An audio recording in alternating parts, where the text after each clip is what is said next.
Well, we do have Tiger Woods. Tiger. He's half Thai. Do we but claim him though? I don't think he claims us.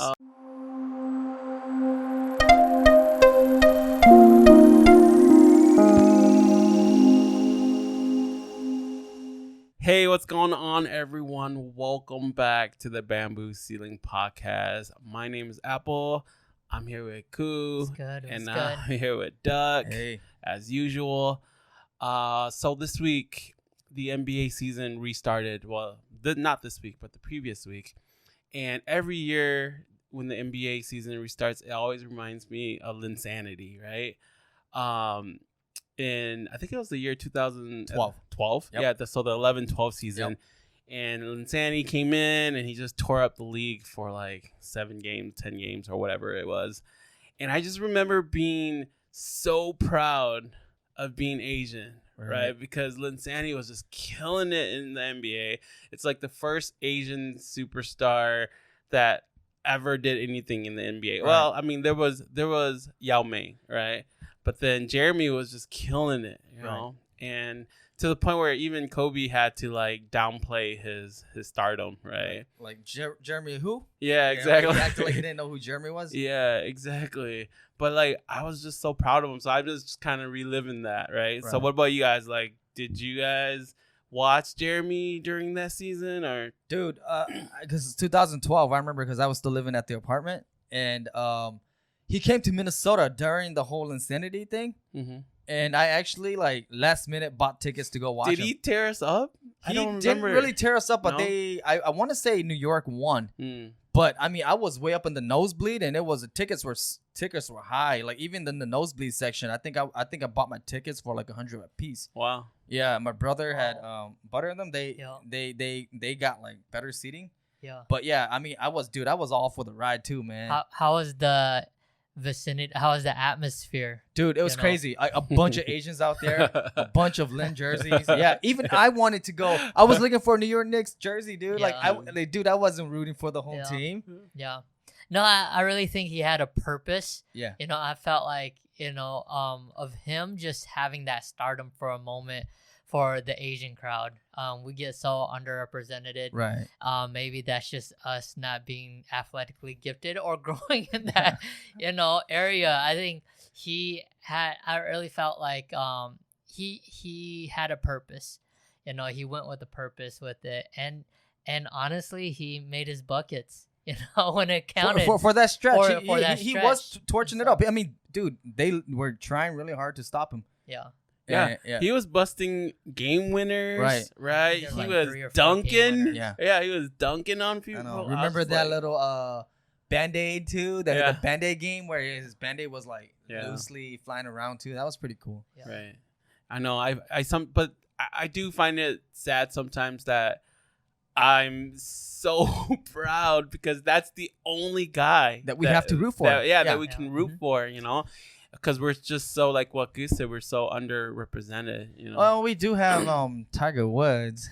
Tiger. He's half Thai. Do we but claim him though? I don't think he claims us. He doesn't claim I us. don't think so. yeah, I don't think he makes it a point to let the world know that he's half Has a Asian. Korean He's Korean Thai. mom He's or Thai. Thai. He's Thai. Oh, No okay. mom, you're Thai. Yeah. Wasn't there like a Chinese tennis player? Michael Chan, remember? I remember I saw him on TV. He never won. Like he never won it, but he was up. You he was rooted up for there. him. Yeah, I Yeah. mean he was up there, and like He was up It was like the Agassi and Pete Sampras years where they're like killing it. yeah. Yeah. Michael Chan, remember him? Yeah. But like whenever you saw Asians representing us, it's usually like the figure skaters in the 90s. Remember the what's her name? Michelle Kwan. Michelle Sean Kwan and, Christina Yamaguchi. Yamaguchi. Yeah. Yes. Yeah. Something like that. Yeah, but it wasn't like, I mean, come on, it's figure skating, It's so You're gonna nothing you can really cheer on. Yeah. Yeah. send your hate mail to Doug. Yeah, I'm just saying, but yeah, no, definitely we don't have a whole lot of like people to root for, right? So for me, another person that sticks out is Pacquiao. So like for that stretch that he had, that six or so years of like him just beating up everybody and moving up the weight classes, dude, that was another proud moment for me. So when you spoke of Linsanity, I'm thinking of Pacquiao too. Oh yeah. He had just a dominant stretch, Right. and he was kind of like the David in every Goliath versus battle, Goliath, yes, you know. yes. And so I think it allowed him, and he was just a nice all around guy overall. Yeah. Where he wanted to put on a show for everybody, so he was very likable, which added to just who he was and his fan base even more. Yeah, right. But like just like as we have like Pacquiao, we have Insanity. Like, what do you think holds us back as a whole? That we are underrepresented or we don't have a lot of representation that is star quality, star power that people can root for. That when we get this moment of Insanity or we get this stretch with Pacquiao, like how come we don't have more? What do you think holds us back from that? What happened? Yeah, I I always go back to blaming Genetics? no, not genetics, blaming just the culture, The like culture, yeah. because we don't really push for sports, right? Why don't we push for sports? Because our parents don't push for sports, right? It's that whole Becoming a doctor and a lawyer. Exactly. Stick to the books. Stick to the academics. Academics, over- over Right. athletics. yeah, it's that whole stick to the books. You're gonna be a doctor, and for the ones, because that's for the majority of us, right? Right. And for the ones that do make it, like Pacquiao and like even I think Linsanity, Jeremy Lin is actually a total shot out of the dark, like because he actually went to Harvard, right? True, He yeah. went to Harvard and he excelled in sports, Right, right? right. So he was one of those guys that had the parents that had the high standards, but yeah, he still made it. Right. But for the most part, our parents want us to be in school and want us to be doctors, and they don't support us in anything other than that. For the most part, generalities, yeah. And I feel like in order to really succeed, right? Because because if you're talking numbers, look at China, right? China has like over 1 billion people, Yep. Yeah. and you would imagine, okay, they could at least like make one or two like NBA stars or whatever, any kind of athletes, right? But because I think it's sports is something that you gotta develop at an early age. And you also got to have that dog mentality because, Yeah. like, it's very physical.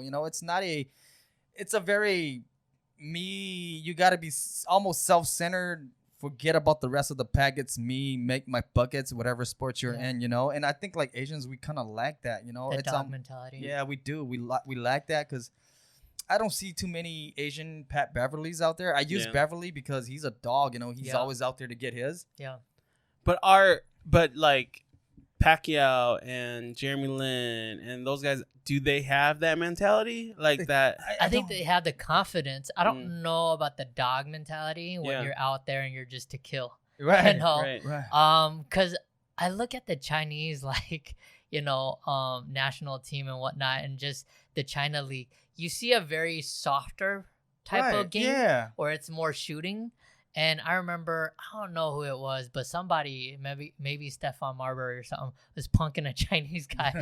And he wouldn't fight back until he was backed up to the corner. Mm. So it's kind of like, hey, like the mentality of like, I'm still going to respect you, right? Yeah. Until I get backed up to the corner or Then I'll I fight back. have to yeah. fight. Yeah. So seeing those moments, right, overseas and how they play, it is a softer game where it's more they rely on shooting. Not saying that they can't drive in and dunk, Right. but you don't see a lot of that. Physicality, not like it's Yeah, because I mean, we've had this conversation before, and like you guys have mentioned, right? There are some dogs out there. There are some Asian dogs out there. There are some dudes at the LA Fitness that you might play pickup with, and they might be a dog, but those aren't the ones that make it out there, Yeah. right? Like you guys are saying, they're Yeah. not the one that succeeds. So Yeah. media doesn't get to to portray them, yeah. No, I think this is a prime example of like the rappers, MC Jin and China Mac. Right. China Mac never made like nobody, anybody outside of New York doesn't know China Mac, Right. right? Or you gotta be really into like Asian hip hop underground stuff like that to know him. But everybody knows MC Jin, and he's a good guy. But he made it, on 106 in Park and Rough Right. Riders, and so but it was a good guy. Not that he wasn't a dog. It was just the fact that he was just a nice guy coming from very instilled Asian values. Right. And that, so yeah, just that prime example. Yeah. So So I mean, so in the future, I would love to see more Asians, like tougher Asians, for the lack of like a better term, because I think we're just too soft. Yeah. So like for us to even have a shot in the real world, we'd have to. My opinion is that we would have to develop more of like a dog mentality, and not be so soft.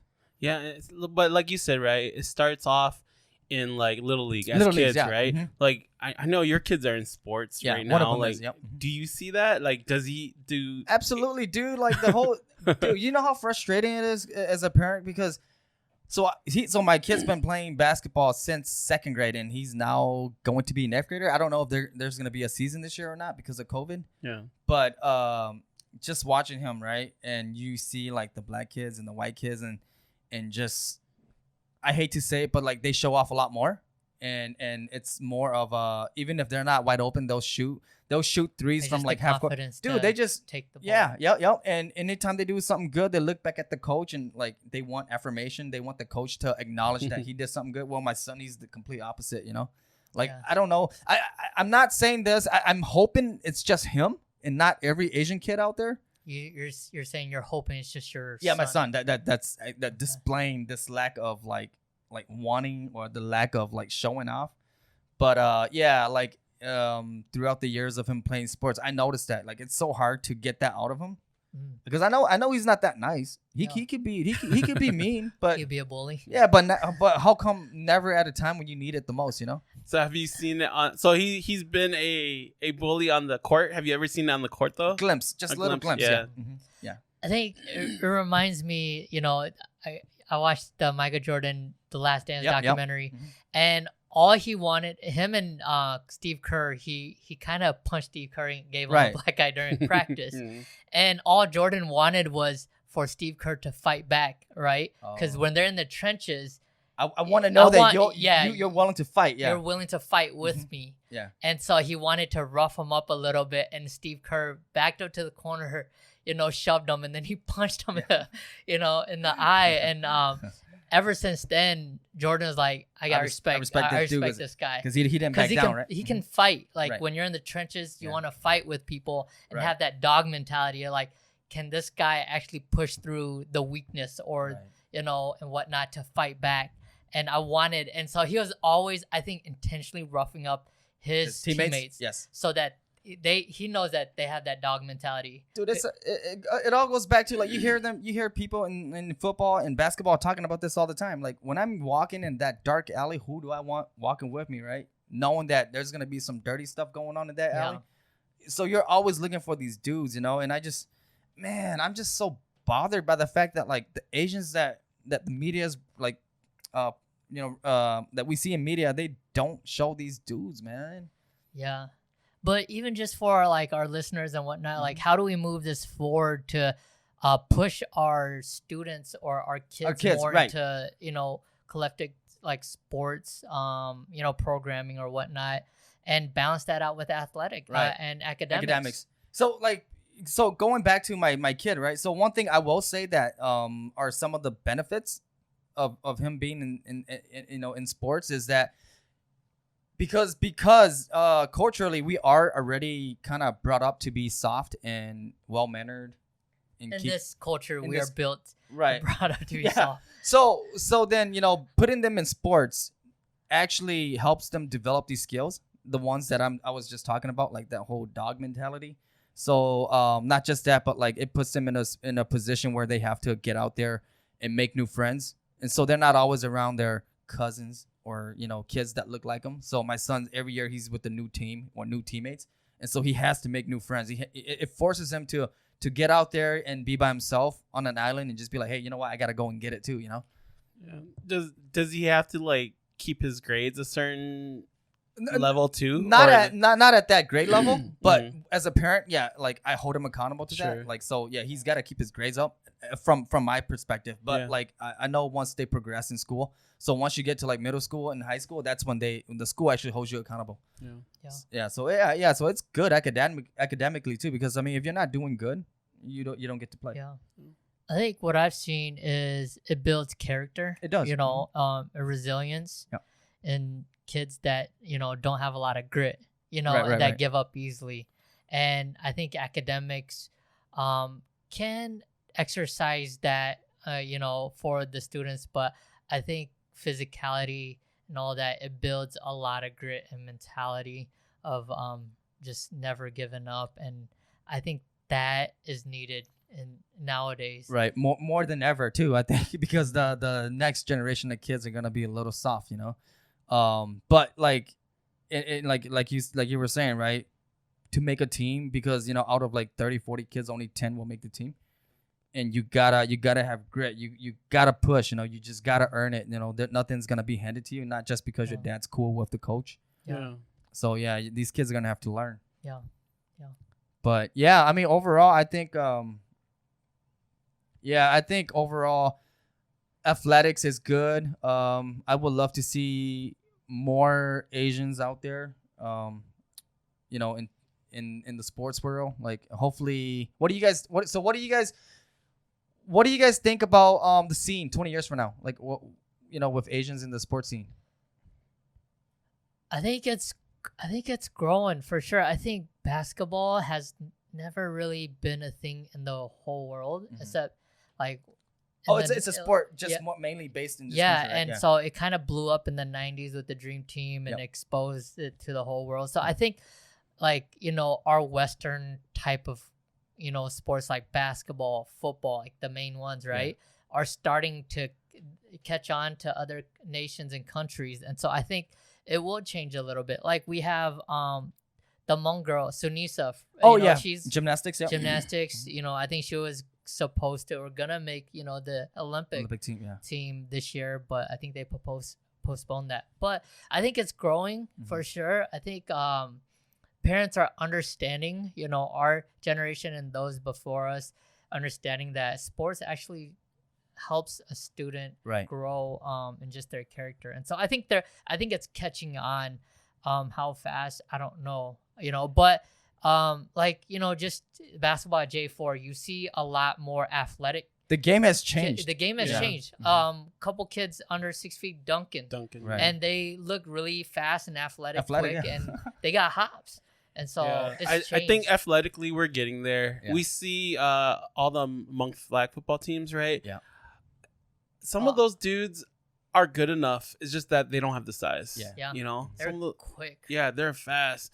They just don't have the size. They're too small. And eventually we'll gain the size, and we'll be there. So I think it's sooner than later. So cool. Yeah. I think so too. I think, and especially with more kids and more parents, like we were talking earlier, right? Like more parents letting their kids join sports at an early age. You start developing these skills from like an early age, and eventually I think we'll catch up. I mean, minus the size, but talent wise, I think we'll be there. Oh yeah. So yeah, definitely for parents out there that are listening, hey, put your kids in sports, man. We need more representation. Oh yeah. And not only is it gonna help them with their athletic abilities, but it also helps them to grow as an individual and build like pride and goals. Hey, if you enjoyed this episode of The Bamboo Ceiling, we'd love for you to subscribe, rate, and give us a review on iTunes. You can also follow us on Facebook and Instagram at #TheBambooCeiling. Until next time, use your voice.